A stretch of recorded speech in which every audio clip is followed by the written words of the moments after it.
Hello guys, അപ്പോൾ ഞാൻ വീട്ടിൽ ഇടയ്ക്കിടയ്ക്ക് ഉണ്ടാക്കുന്ന ഒരു ഐറ്റമാണ് കപ്പലണ്ടി മിഠായി. അപ്പം നമുക്കൊന്ന് ഉണ്ടാക്കി നോക്കാം. ആദ്യം തന്നെ കടലയുടെ തൊലി ഇതുപോലെയൊക്കെ കളഞ്ഞെടുത്തിട്ടുണ്ട് കേട്ടോ. തൊലി കളലിൻ്റെ ഇടയിൽ കടലയുടെ എണ്ണയൊക്കെ കുറഞ്ഞിട്ടുണ്ട്. ഇവിടെ ഞാൻ 1.5 അച്ച് ശർക്കരയാണ് ഇട്ടിരിക്കുന്നത്. അതിൽ 1/4 ഗ്ലാസ് വെള്ളം ഒഴിച്ചിട്ടുണ്ട് കേട്ടോ.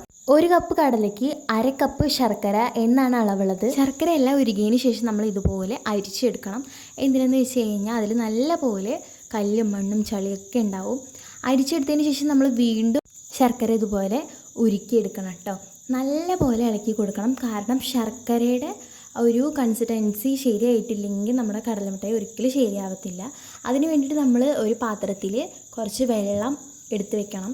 എന്നിട്ട് നമ്മൾ ആ വെള്ളത്തിലേക്ക് ഇത് ഒഴിച്ച് നമ്മൾ നോക്കണം ഇടയ്ക്ക്.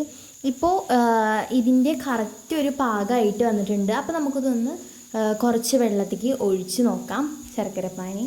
ഇപ്പോൾ നമുക്കിത് കറക്റ്റായിട്ടുള്ള പാകമായിട്ടാണ് വന്നിരിക്കുന്നത്. ഇതുപോലെ പൊട്ടി വരികയാണെന്നുണ്ടെങ്കിൽ കറക്റ്റായിട്ട് വന്നതെന്ന് അർത്ഥം. ഈ സമയത്താണ് നമുക്കിതിലോട്ട് കടല ഇട്ട് കൊടുക്കേണ്ടത്. ഇത് നല്ല പോലെ ഇളക്കി കൊടുക്കണം. നമ്മൾ സ്റ്റൗ ഓഫ് ചെയ്യരുത്, സിമ്മിലിട്ട് നല്ല പോലെ ഇളക്കി കൊടുക്കണം കേട്ടോ. നമ്മളിത് സെറ്റ് ചെയ്യാൻ പോണ പാത്രത്തിലും അതുപോലെ പരത്തണ കുഴലിലും നമ്മളിതുപോലെ എണ്ണയോ നെയ്യോ തടവിയതിന് ശേഷം വേണം ഇതിലോട്ട് മാറ്റാൻ. നമ്മൾ ചൂടാറിനേക്കാൾ മുന്നേ തന്നെ ഇതൊന്ന് കട്ട് ചെയ്ത് വെക്കണം കേട്ടോ. അപ്പോൾ അതാ കടലമിഠായി അടിപൊളിയായിട്ട് തന്നെ വന്നിട്ടുണ്ട്. ഇന്ന് നമ്മൾ ടേസ്റ്റ് ചെയ്യാൻ കൊടുക്കുന്നത് അഞ്ചേച്ചിക്കാണ് കേട്ടോ.